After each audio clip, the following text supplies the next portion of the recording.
আমি ওনাকে চাই যে আমার পাটের পোশাক ওনাকে যদি আমি উপহার দিতে পারতাম, এটা আমার আসলে কিভাবে যে আমি বলবো যে এই আত্মপ্রকাশটা আমি আসলে বলে বোঝাতে পারবো না। আমরা তো আসলে আপনাদের মাধ্যমে অনেকবার বলতেছি যে সরকারকে যে যদি আমাদের পাটের যে ফেব্রিক্সটা আছে আর এটা যদি একটু দাম কমানো যেত তাহলে আমরা মনে হয় যে স্বল্প মূল্যে বিক্রি করতে পারতাম।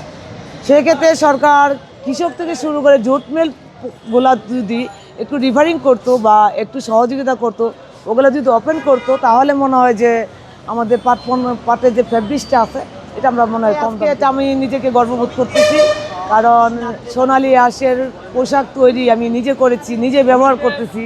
আমাকে কে কী বললো সেটা আমার দেখার বিষয় না, কিন্তু আমি আমার নিজেকে অনেক গর্ববোধ করতেছি আমাকে নিয়ে। অবশ্যই আরামদায়ক, কারণ আজকের আমার এই পোশাক পরাতে যদি আপনি আমার কাছ থেকে একটা ব্যাগ কিনে নিয়ে যান তাহলে আমার উপকার হবে, আপনার উপকার হবে, পরিবেশের উপকার হবে, আপনার বাচ্চার উপকার হবে, দেশের উপকার হবে, সারা বিশ্বের উপকার হবে।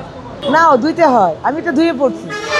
এটা ধোয়া যায়, আয়রন করা যায়, এটা আপনি যেভাবে ইচ্ছে ইউজ করতে পারেন। আসলে আমি একজন ফ্যাশন ডিজাইনার এবং আমি একজন পাট পণ্যর ডিজাইনার। তো এটা আমার নিউ আইডিয়া থেকে আমি এটা তৈরি করছি। আমি যদি যে কোনো একটা ডিজাইন একবার দেখি সেটা আমি অলরেডি তৈরি করতে পারি। অবশ্যই আমি দিতে চাই। আমি মেয়ে যে আছে জাইমা রহমান, আমি ওনাকে চাই যে আমার পাটের পোশাক ওনাকে যদি আমি উপহার দিতে পারতাম, এটা আমার আসলে কিভাবে যে আমি বলবো যে এই আত্মপ্রকাশটা আমি আসলে বলে বোঝাতে পারবো না। কিন্তু দুঃখের বিষয় যে আমাদের প্রধানমন্ত্রীর মেয়ে জাইমা রহমান আমাদের ফুলবাড়িয়া সে ওই ইয়াতে গিয়েছিল, ওই কী বলে ওই ফুলবাড়িয়া একটা ইউনিয়নে সে গিয়েছিল, ওটা ব্রাকের এনজিওর মাধ্যমে।